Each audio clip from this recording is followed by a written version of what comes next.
Allez, on se chauffe un peu. Les marchés étaient suspendus cette semaine aux lèvres de Papa Noël, enfin de Jérôme Powell. Oui, non, je me mets déjà dans l'ambiance. Va-t-il offrir au marché le cadeau qu'ils ont demandé, c'est-à-dire apaiser les tensions autour de l'inflation? Nous avons d'abord eu en début de semaine une mise en bouche avec l'indice des prix à la production. 0,8%, c'était plus que les 0,5% attendus. Et si c'est plus cher à fabriquer, les entreprises, elles vont soit devoir rogner sur leur marge, et ça, les marchés aiment pas trop, soit ça se répercutera sur les consommateurs qui font déjà face à une inflation aux États-Unis proche de 7%. Tu t'en doutes, a fortiori, c'est notre point chaud de la semaine.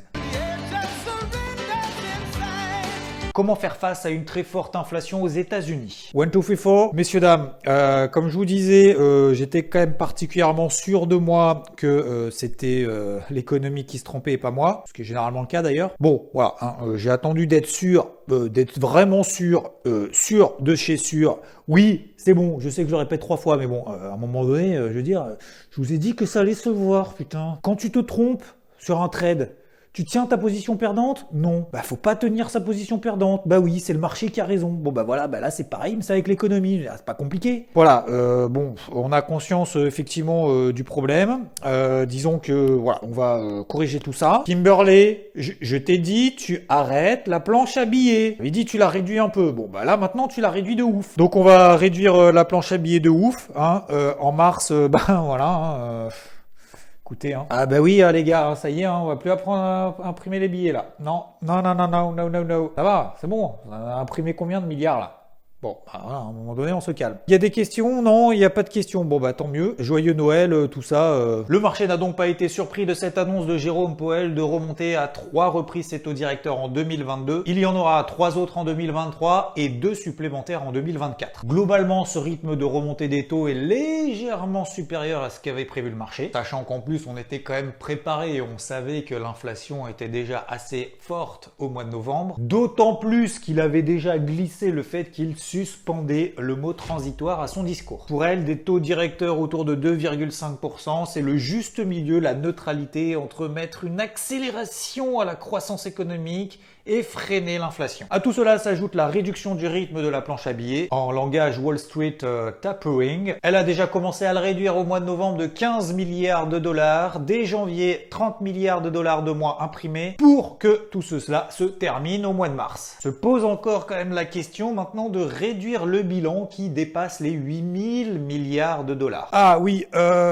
les bilans là, les 8000 milliards de dollars là, du coup qu'on a mis partout. Comment vous dire? Moi je propose, je fais juste là les 4 ans qui me restent, puis après en fait vous vous démerdez parce que je vois pas trop qu'on va pouvoir les réduire en fait. Est-ce qu'on peut annuler là un 0 ou 2? Je suis pas sûr, mais je vais quand même y réfléchir. Du coup, parce que vu que l'économie s'est trompée quand même un moment, est-ce que c'est pas le comptable au niveau du bilan là qui s'est pas gouré? En zone euro, la Banque Centrale Européenne prévoit quant à elle une remontée des prix de 2,6% cette année, une petite montée également l'année prochaine, et puis coup de baguette magique, on repassera sous les 2% en 2023. Elle est parfaite, notre Christine Potter. Elle aussi, au mois de mars, elle arrêtera son PEPP. Bon, en même temps, elle a consommé toute l'enveloppe de 1850 milliards d'euros. Donc, pas besoin de hausse des taux en 2022. En tout cas, pour le moment, même si elle pourrait les remonter, si l'inflation commence à craindre. A priori, ça devrait le faire. Sauf si elle se trompe comme Powell et que finalement, en fait, ça va pas retomber tout seul.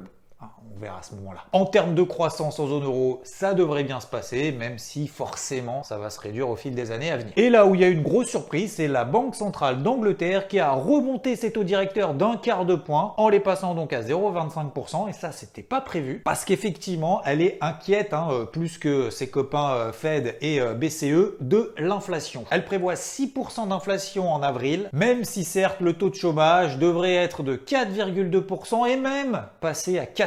Et c'est là où on va voir qu'il y a quand même des comportements et des stratégies de banque centrale complètement différentes et je dirais même opposées. Oui, parce que quand il y a de l'inflation, c'est inquiétant. Oui, c'est inquiétant. Alors, partout, Non. Il subsiste un endroit de la planète recentré sur lui-même, où l'objectif c'est carrément de bourrer l'inflation au max, d'augmenter les salaires de 50%, avec une inflation réelle, selon un groupe indépendant d'économistes, à 58%, et c'est pas une blague, une inflation réelle à plus de 21% sur un an glissant. Bien entendu, c'est les niveaux d'inflation le plus élevé des 20 plus grosses économies au monde. Ce n'est pas l'Argentine, c'est la Turquie. Et malgré cette inflation de ouf, le gouverneur de la Banque centrale a baissé les taux directeurs. Alors, on est à 14%, mais ça n'a pas empêché quand même la devise de s'écrouler. Encore. Bien entendu, les Turcs ne veulent plus détenir la monnaie du pays. D'ailleurs, plus de 60% des dépôts bancaires maintenant sont sur des devises étrangères. Résultat, la livre turque s'écroule. Donc là, sur le graphique, c'est le dollar contre la livre turque. Donc là, ça s'envole. Le pouvoir d'achat s'effondre. Le but d'Erdogan, c'est de faire exploser les exportations pour pouvoir tirer la croissance. Et oui, parce qu'une devise très faible en termes de compétitivité, c'est moins cher pour ceux qui achètent de l'extérieur. Alors c'est vrai, ça fonctionne, en termes de croissance, ça fonctionne, mais le pouvoir d'achat, il est quand même au plus bas. Ah bah, tout ce que tu as besoin en fait de l'extérieur du pays, bah forcément, ça coûte une blinde. Disons que tout ça, ça ressemble un petit peu à l'Argentine. Alors sauf si Erdogan dit « Ah non,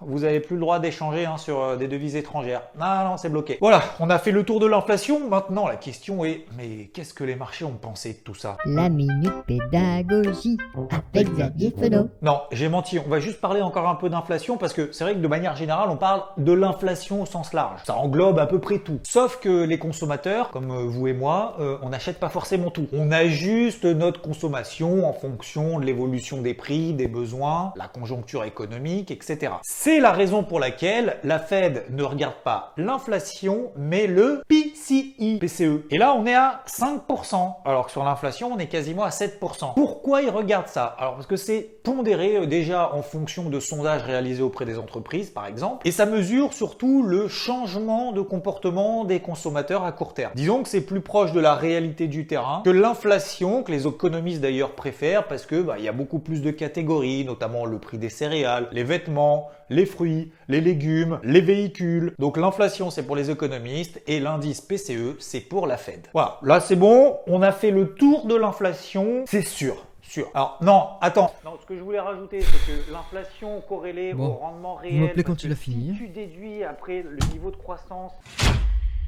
C'est vrai que tout le monde s'attendait à un resserrement de boulon, on avait quand même l'information. Et la réaction du marché a été peut-être contraire à ce que tout le monde pouvait penser si jamais GG resserrer un petit peu tout ça. Et finalement, tout le monde s'est accordé à dire que GG, il a accepté le fait qu'il s'était trompé et qu'il va devoir maintenant gérer l'inflation. Et a priori, le marché a compris que son objectif maintenant, c'était que l'inflation s'envole pas trop. Donc finalement, premier effet qui se coule, les marchés en ont profité. Ça a permis aux indices de réagir sur les gros niveaux comme on l'avait vu la semaine passée, mais aussi d'ailleurs sur le carnet de bord cette semaine. Le CAC 40 de tenir cette zone clé des 6900 points, de réagir sur l'indice allemand DAX sur cette belle zone des 15 430, et même les indices américains et plus particulièrement l'SP 500 de quasiment réaliser des nouveaux records historiques. Et puis il y a eu le deuxième effet qui se coule, l'effet digestion, l'effet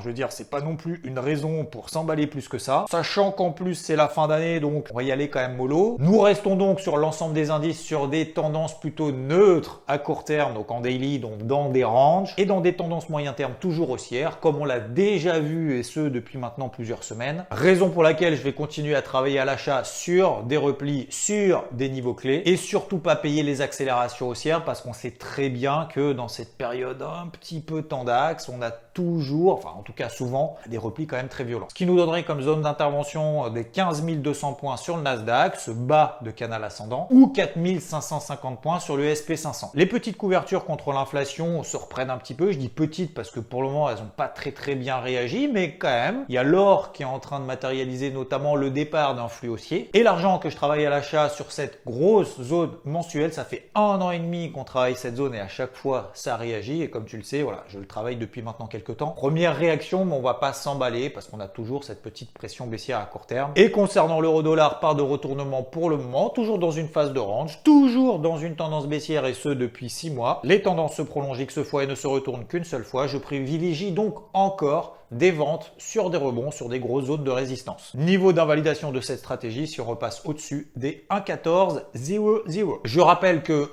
la semaine prochaine, c'est Noël, donc vendredi, ce sera qu'une demi-séance sur les marchés. La fin d'année risque donc d'être plutôt en roue libre. Et le meilleur moyen dans cette période, de profiter de ses proches, de faire un petit peu autre chose lorsque les marchés sont plutôt dans des phases rangy, c'est tout simplement de se placer des alertes sur des niveaux clés, d'être averti par notification ou par email, bref, sur sa plateforme de trading, sa plateforme de graphique. Faut essayer de se reposer un petit peu, encore une fois, voilà. Faut pas trop s'exciter, ce qui permettra aussi de faire un petit pause. D'ailleurs, est-ce qu'on va faire un débrief le jour de Noël? Pas sûr. Qu'on ferait pas une petite vidéo de fin d'année, tout ça? Qu'est-ce que t'en penses, FT? Une petite vidéo de fin d'année là? Bah oui, parce qu'il y a beaucoup de monde qui demande. Alors là, rien à foutre. Abonne-toi, active la cloche. S'il y a une vidéo, tac, t'as la notification sur YouTube. S'il y en a pas, c'est pas grave, ce n'est que partie remise, parce que 2022, j'aimerais bien faire un format beaucoup plus actif, beaucoup plus, pas dynamique, mais en tout cas beaucoup plus récurrent. ArcelorMittal annonce un plan de rachat de dette à hauteur de quasiment 400 millions d'euros. On l'a vu dimanche dernier, c'est la boîte qui présente le plus gros programme de rachat d'actions. Ça favorise donc le titre ArcelorMittal qui fait, non pas des nouveaux records historiques, mais quand même pas loin de ses records annuels. EDF arrête encore 2 réacteurs nucléaires auprès de la centrale de Shoes. Quelques petits contrôles de sûreté, ce qui risque d'avoir un impact sur sa rentabilité. Eh oui, parce qu'au total, 4 réacteurs fermés, ce qui fait une perte de 1 TWh, donc 1 milliard de kWh, ce qui nous fait donc au total en termes d'ampoules, ouais non on n'est pas sur la chaîne Jamie là quand même. A priori ça fait quand même un peu chier les actionnaires parce que EDF elle se prend quand même une tatane de 15%. Oui c'est plus clair. Restons dans le léger. Adobe, c'est de là, voilà. Exactement. Ah bah tu connais tous les PDF, tout ça. Eh ben JP Morgan a dit que l'éditeur de logiciels était quand même un peu trop valorisé. Les objectifs qui se sont fixés sont inférieurs aux attentes du marché. Verdict, moins 10%. To the moon le Covid, enfin to the moon le vaccin. Pfizer a confirmé le fait que son vaccin avait une efficacité de 89% sur le variant Omicron en termes de risque d'hospitalisation et de décès. Bonne nouvelle, l'action Pfizer s'envole sur des nouveaux records historiques. Et en plus de ça, il rachète Arena Pharmaceuticals pour 7 milliards de dollars. Disons que c'est pour élargir son portefeuille de traitement, en l'occurrence contre les maladies inflammatoires auto-immunes. Étant donné que tu es abonné, que tu as activé la cloche et que tu as vu la vidéo de mercredi sur les cryptos, vidéo qui était plus orientée sur l'aspect pédagogique, notamment au travers des tendances. Nous sommes donc dans des tendances primaires qui sont toujours haussières, dans des tendances secondaires qui sont pour la majorité des cryptos neutres. C'est pas le cas pour le Bitcoin qui lui est dans une tendance secondaire baissière avec une petite pression baissière matérialisée par des plus hauts de plus en plus bas. Il n'arrive donc pas à passer au-dessus des 50 000, 52 000 dollars. Là, ça va être un gros seuil à passer pour pouvoir enfin respirer, marquer un point bas et repartir dans une tendance secondaire haussière. La capitalisation totale, quant à elle, est flat depuis un moment maintenant. Pas de panique, pas d'euphorie. Fin d'année en roue libre. Ça n'empêche d'ailleurs pas certaines cryptos de performer et de surperformer, notamment la blockchain Avalanche au travers du coin AVAX, qui profite de l'intégration sur sa blockchain de l'USDC. C'est le deuxième stablecoin le plus important après le Tether, l'USDT. Ça permet donc à la plateforme d'accéder à une quantité énorme, en tout cas record pour elle de liquidité. Elle dépendait jusqu'à présent de l'Ethereum, ce qui l'aidera donc largement pour des frais qui jusqu'à présent étaient quand même relativement exorbitants et des transactions qui étaient très lentes. Une belle avancée pour Avax qui en profite logiquement, qui reste toujours dans une tendance de fond haussière, dans une tendance secondaire neutre, ce qui est donc plutôt positif pour la suite. Dans ce contexte, de manière générale, que ce soit d'ailleurs sur les cryptos mais également sur les marchés traditionnels, un petit peu plus light là en termes d'intervention sur le marché. Il y a quelques opportunités à droite et à gauche, mais elles sont quand même assez rares. Donc pour les plus actifs, c'est toujours bien de garder le rythme, de continuer à travailler, placer des alertes, de travailler les flux du moment, même si encore une fois, il n'y en a pas des masses, de garder cet esprit plutôt positif. Parce que, bah oui, même sur les marchés des cryptos, ça peut quand même se réveiller, parce que je rappelle, ça cote H24 7 jours sur 7, donc il peut quand même se passer quelque chose le jour de Noël, et peut-être même d'ailleurs le 31 ou le 1er. Ah ouais. Globalement, c'est clair, faut la jouer plutôt serrée, en mode défense, sans se surcharger. Voilà, on laisse passer un petit peu l'orage. Et ce qui est très important dans ce type de période, c'est se placer des alertes partout sur des gros niveaux d'intervention. Comme ça, tac, on est alerté. Voilà, on peut jeter un petit coup d'œil entre 2 verres de champagne. Parce qu'encore une fois, il peut se passer des trucs. On l'a déjà vu d'ailleurs. C'était à l'époque de Trump. C'était entre Noël et le jour de l'an. Bam, la guerre contre la Chine. Et là, les marchés D'ailleurs, c'était un gros point bas à ce moment-là. Un grand merci pour tous les likes que vous avez apportés cette année 2021. Il y en a, je sais même pas si on peut les compter. Merci pour vos partages, vos messages, que ce soit ici sur les différents réseaux sociaux. Dernière vidéo de l'année ou pas, je sais pas, l'avenir nous le dira. Pour cela, abonne-toi et profite bien de ces fêtes de fin d'année pour donner du kiff autour de toi. Encore merci, à très vite, ciao.